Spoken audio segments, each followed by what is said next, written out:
Edgar Allan, are you recording? Sorry. I am recording. Edgar Allan Poe's The Telltale Heart. True, nervous, very dreadfully nervous I had been and am. But why will you say that I am mad? The disease has sharpened my senses, not destroyed, not dulled them. Above all was the sense of hearing acute. I heard all things in the heaven and in the earth. I heard many things in hell. How then am I mad? Hearken and observe how healthily, how calmly I tell this story.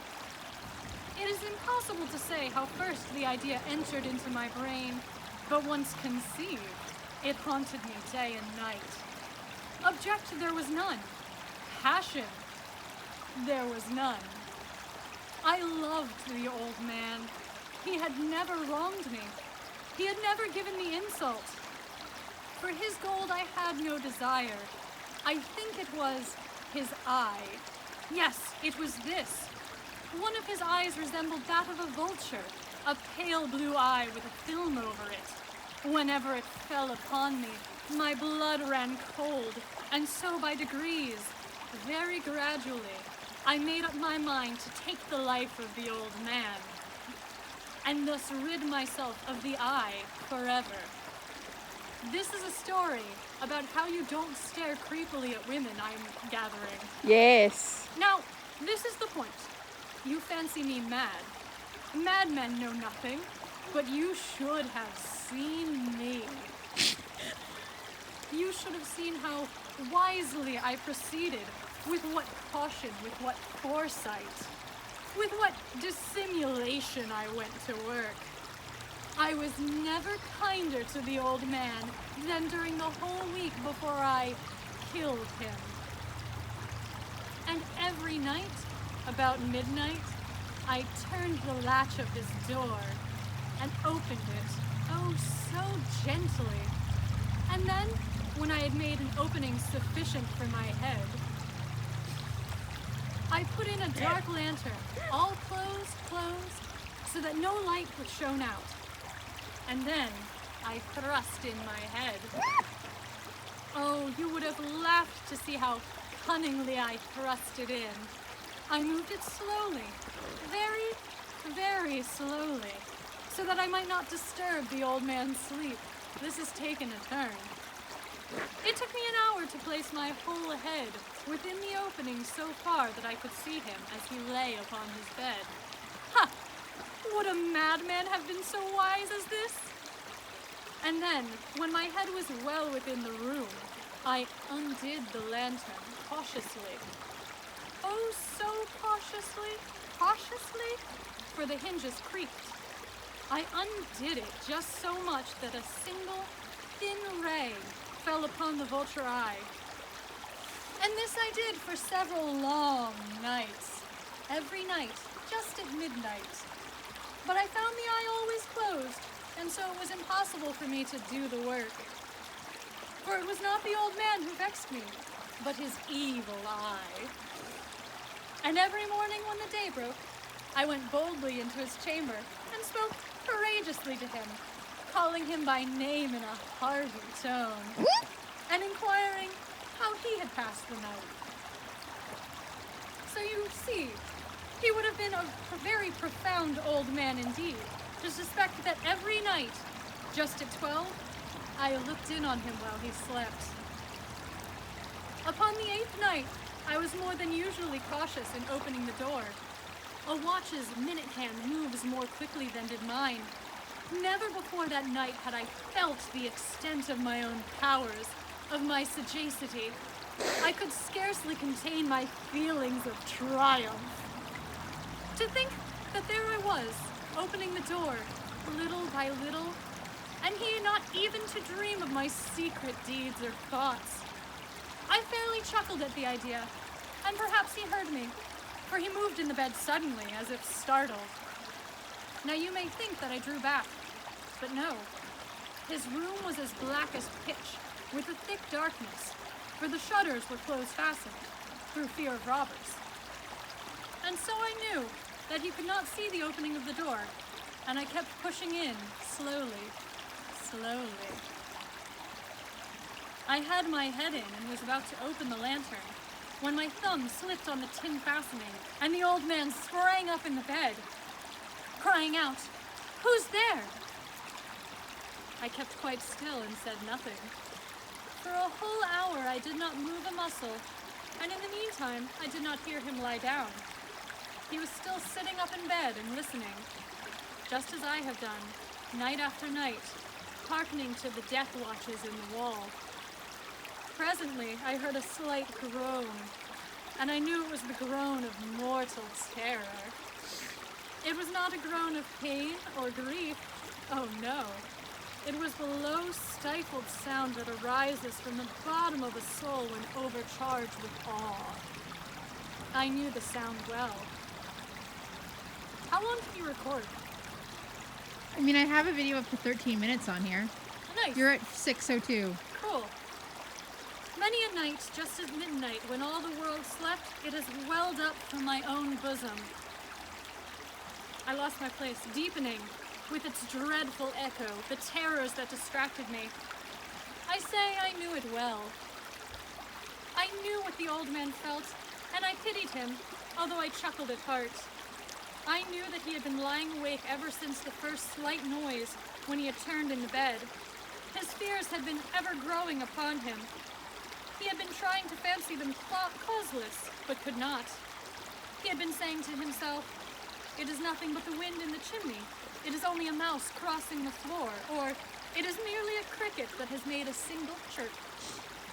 Yes, he has been trying to comfort himself with these suppositions, but he had found all in vain.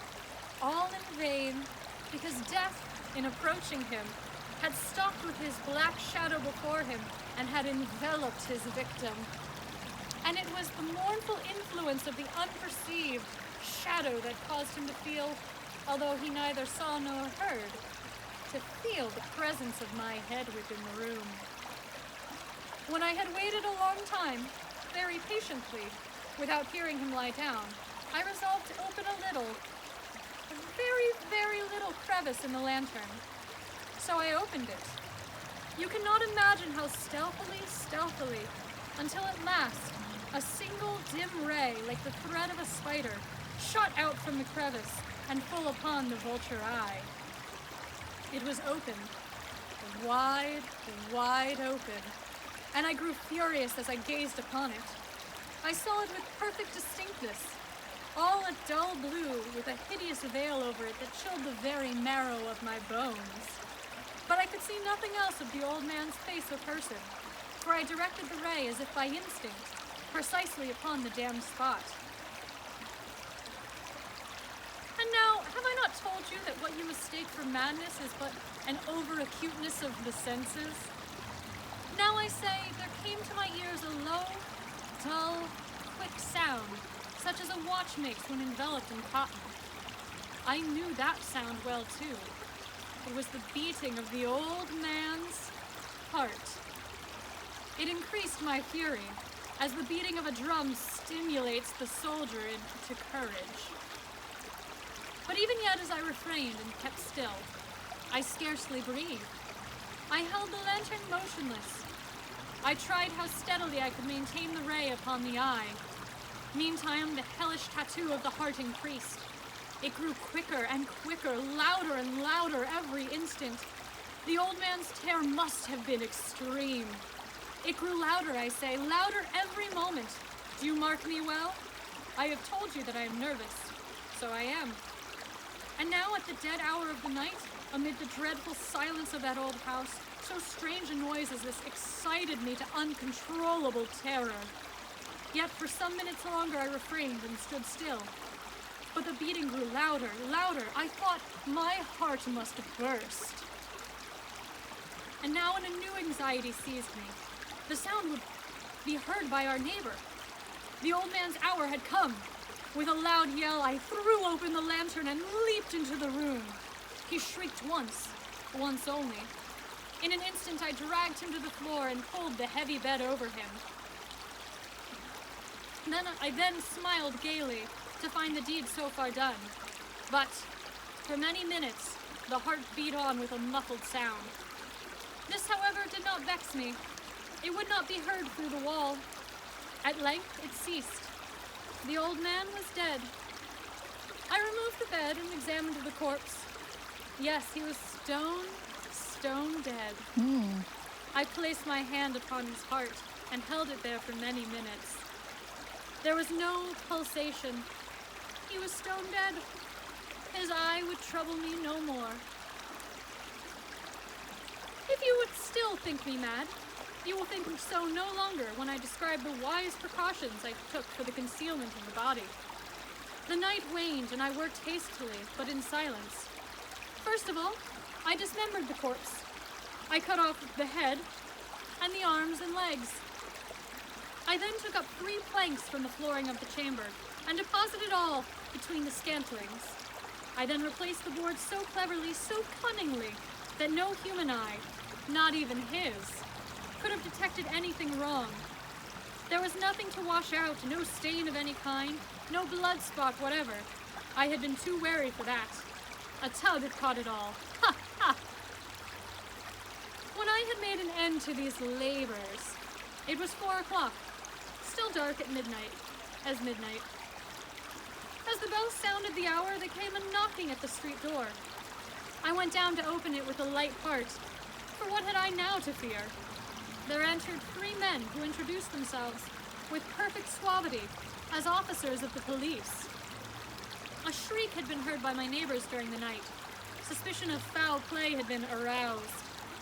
Information had been lodged at the police office, and they, the officers, had been deputed to search the premises.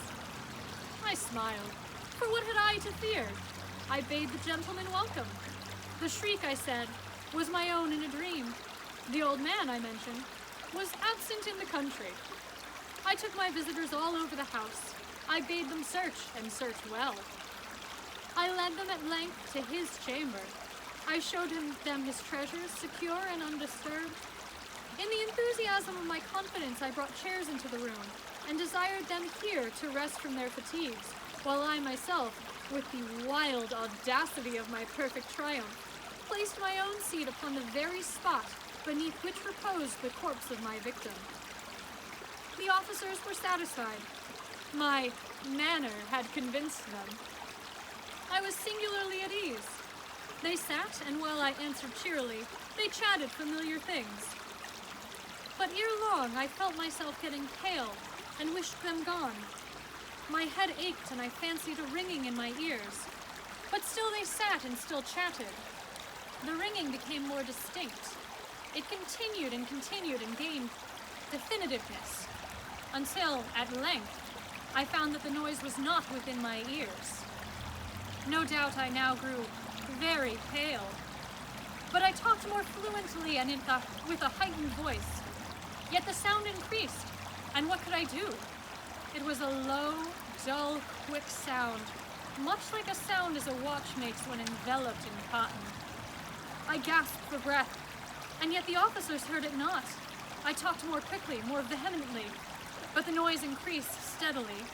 I arose and argued about trifles in a high key with violent gesticulations, but the noise steadily increased.